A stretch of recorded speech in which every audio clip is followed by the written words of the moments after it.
नमस्कार, आदाब, सत श्री अकाल, जय भीम, जोहार। मेरा नाम है नवीन कुमार। पापा के कोटे से कांग्रेस में जमकर सत्ता सुख भोगने वाले मिलिंद देवड़ा के पार्टी छोड़ने पर बहुत चर्चा हो रही है। वो अब ऐलानिया तौर पर एकनाथ शिंदे के साथ गेन यानी मुनाफे की राजनीति करेंगे। उन्होंने पार्टी छोड़ने के बाद बहुत सारी बातें लिखी, आप जानते भी होंगे। लेकिन अंदर की खबर यह है कि मिलिंद देवड़ा ने कांग्रेस छोड़ी नहीं है, उन्हें एक तरह से बेइज्जत करके पार्टी छोड़ने पर मजबूर किया गया है, वो भी बहुत ठोस तरीके से। पार्टी से जुड़े हुए सूत्र बताते हैं कि भारत जोड़ो यात्रा भाग 2 से पहले ही राहुल गांधी ने संदेश दे दिया था कि या तो आप उद्योगपतियों की दलाली करना छोड़कर जनता के बीच जाइए और नहीं तो अपना रास्ता देख लीजिए। लेकिन अखबारों में क्या छपा, टीवी चैनलों पर क्या खबर चली? न्याय यात्रा से पहले कांग्रेस को झटका, भारत जोड़ने में टूटने लगी कांग्रेस, मुंबई कांग्रेस में मचने वाली है भगदड़, वगैरह वगैरह। अंग्रेजी का एक अखबार तो दलाली में यहां तक चला गया कि मिलिंद देवड़ा के कांग्रेस छोड़ने के बाद दक्षिण मुंबई से कोई चुनाव लड़ने वाला बचा ही नहीं। वो अंतिम व्यक्ति थे दक्षिण मुंबई से कांग्रेस के टिकट पर चुनाव लड़ने वाले। तो समझ लीजिए कि किस तरह नेशनल मीडिया जो है वो नैरेटिव तैयार करता है। अब आइए अंदर की कहानी पर। अंदर की कहानी यह है कि मिलिंद देवड़ा को नए पार्टी अध्यक्ष मल्लिकार्जुन खड़गे ने परफॉर्म करने को कहा था। राहुल गांधी भी उनसे बुरी तरह खफा थे। लगातार 2 बार दक्षिण मुंबई से लोकसभा चुनाव हारने के बाद पार्टी ने देवड़ा को संयुक्त कोषाध्यक्ष बनाया था। कोषाध्यक्ष बनने के बाद देवड़ा ने लिखा था कि अपनी क्षमताओं को पार्टी में सम्मान दिए जाने का मैं आभारी हूं, लेकिन कोषाध्यक्ष के तौर पर वो पार्टी से ज्यादा उद्योगपतियों के लिए काम करने लगे। दूसरी वाली पार्टी, देवड़ा की पहचान मुकेश अंबानी के आदमी के तौर पर रही है। ऐसे में जब राहुल गांधी ने बार बार अंबानी अडानी पर हमला बोलना शुरू किया, उन्हें क्रोनी कैपिटलिस्ट बताने लगे, तो देवड़ा असहज होने लगे, अपने आप को पार्टी लाइन से अलग करने लगे। सूत्र बताते हैं कि राहुल गांधी को यह बात ठीक नहीं लगी, फिर भी वो कांग्रेस छोड़ना नहीं चाहते थे। आखिर कांग्रेस ने उन्हें सिर्फ 27 साल की उम्र में सांसद बनाया था। वो बीजेपी प्रत्याशी जयवंतीबेन मेहता से जैसे तैसे सिर्फ 10,000 वोटों से जीते थे, सोच लीजिए। मनमोहन सिंह ने उन्हें अपना मंत्री बनाया, पार्टी ने मुंबई कांग्रेस का अध्यक्ष बनाया और उनकी अध्यक्षता में मुंबई में कांग्रेस की लुटिया डूबती चली गई। कृपाशंकर सिंह और संजय निरुपम जैसे नेता भी खफा होते चले गए, कार्यकर्ताओं से भी नहीं मिलते जुलते थे, पार्टी ऑफिस में भी उनका आना जाना न के बराबर था। लेकिन बताते हैं कि बावजूद इसके वो 24 का लोकसभा चुनाव कांग्रेस के टिकट पर ही लड़ना चाहते थे। लेकिन मल्लिकार्जुन खड़गे ने दक्षिण मुंबई सीट का वादा करने से साफ मना कर दिया। वो वादा चाहते थे। इतना ही नहीं, उन्हें पार्टी के स्थानीय नेताओं से बेहतर तालमेल बनाकर चलने का निर्देश दे दिया। इसके बाद मिलिंद देवड़ा ने राहुल गांधी से वक्त मांगा, लेकिन सूत्र बताते हैं कि राहुल गांधी ने सीधा संदेश दिया कि वो राष्ट्रीय अध्यक्ष की अनदेखी नहीं कर सकेंगे और बेहतर होगा कि उनके निर्देशों पर ही काम करें। आपको बता दें कि दक्षिण मुंबई निर्वाचन क्षेत्र में मराठी, गुजराती, मारवाड़ी और जैन समुदाय के मतदाताओं की बड़ी संख्या है, सबसे ज्यादा मराठी। ऐसे में कांग्रेस ये सीट शिवसेना यूबीटी के लिए छोड़ सकती थी। वैसे भी शिवसेना के ही अरविंद सावंत ने मिलिंद देवड़ा को हराया था। सोच लीजिए, ये है पॉलिटिक्स। इससे मिलिंद देवड़ा के सामने स्थिति साफ हो गई कि 2024 के चुनाव में उनके सामने मुश्किल खड़ी हो सकती है क्या, हो चुकी है।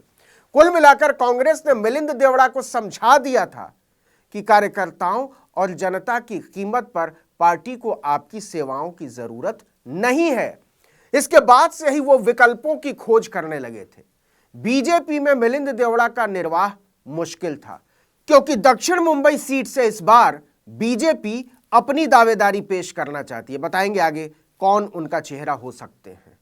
सावंत 2019 तक मोदी मंत्रिमंडल में मंत्री थे, तो जाहिर सी बात है सावंत के आगे मिलिंद देवड़ा को टिकट मिल भी नहीं सकता था, बीजेपी भी नहीं देना चाहती। बावजूद इसके मिलिंद देवड़ा की कांग्रेस के बाद पहली पसंद बीजेपी ही थी। उन्होंने बीजेपी में बहुत जोर भी लगाया, लेकिन बताते हैं कि बीजेपी ने दो टूक कह दिया कि आना है तो बेशक आ जाइए, लेकिन लोकसभा का टिकट नहीं दे पाएंगे। टिकट देना तो दूर, हम इस पर विचार करने को भी तैयार नहीं, हमारे पास बहुत सारे लोग हैं दावेदार। इसके बाद उन्होंने एकनाथ शिंदे पर डोरे डालने शुरू किए। शिंदे को भी मिलिंद देवड़ा की तरह एक रिफाइंड आदमी की सख्त जरूरत थी, जो चुनाव के लिए खर्चे का बंदोबस्त कर सके, जिसके बड़े उद्योगपतियों से सीधे ताल्लुकात हो और जिसकी राजनीतिक महत्वाकांक्षाएं बहुत बड़ी ना हो। देखिए, शिंदे ने सीएम पद हथियाकर महाराष्ट्र की राजनीति में तो ताकत रसूख हासिल कर लिया, लेकिन दिल्ली की राजनीति में उनका कोई नाम लेवा भी नहीं है और यह बात उनको खटकती है। बीजेपी इसका जब तब फायदा उठाती भी रहती है। वो लंबे समय से एनसीपी के प्रफुल्ल पटेल की तरह का कोई नेता ढूंढ रहे थे, जिसके पास राजनीति के ऊंचे घरानों के साथ घुलने मिलने, उठने बैठने, अपनी बात पहुंचाने और काम निकालने का तजुर्बा हो। पटेल की तरह ही मिलिंद देवड़ा भी लुटियन दिल्ली के राजनीतिक व्यवहार से अच्छी तरह परिचित हैं। 10 साल तक सांसद और 4 साल केंद्र में मंत्री रहे। नतीजा, मिलिंद देवड़ा एकनाथ शिंदे की खोज में बिल्कुल फिट बैठते चले गए। लेकिन लोकसभा के लिए तो शिंदे भी तैयार नहीं है, क्योंकि अगर बीजेपी के साथ तालमेल हुआ तो मुंबई दक्षिण की सीट पर भाजपा राहुल नार्वेकर को लड़ाना चाहती है। राहुल नार्वेकर अभी विधानसभा के अध्यक्ष हैं और बहुत कुशलता से बागी विधायकों की अयोग्यता वाला मामला उन्होंने सुलझाया है गठबंधन के लिए। शिवसेना के एक बड़े सूत्र के मुताबिक शिंदे ने इस पर उन्हें राज्यसभा भेजने का वादा किया। कुछ ही दिनों में शिवसेना यूबीटी के सांसद अनिल देसाई का कार्यकाल पूरा होने वाला है। शिंदे उस सीट पर मिलिंद देवड़ा को फिट करना चाहते हैं। बीजेपी को भी इस पर कोई ऐतराज नहीं होगा, क्योंकि मिलिंद देवड़ा दरअसल मोदी को बहुत पसंद करने लगे हैं। देखिए कि मिलिंद देवड़ा ने शिवसेना ज्वाइन करने के बाद जो कहा वो साफ दिखाता है कि कितने मजबूर हैं, और अगर उन्होंने कांग्रेस न छोड़ी होती तो राजनीतिक तौर पर खत्म हो जाते। उन्होंने कहा कि यह मेरे लिए बहुत भावुक दिन है, मैंने कभी नहीं सोचा था कि कांग्रेस छोड़ दूंगा, आज मैं शिवसेना में शामिल हो गया। मुझे सुबह से बहुत सारे फोन आ रहे हैं कि मैंने कांग्रेस पार्टी से अपने परिवार का 55 साल पुराना रिश्ता क्यों तोड़ा। मैं सबसे चुनौतीपूर्ण दशक के दौरान पार्टी के प्रति वफादार रहा।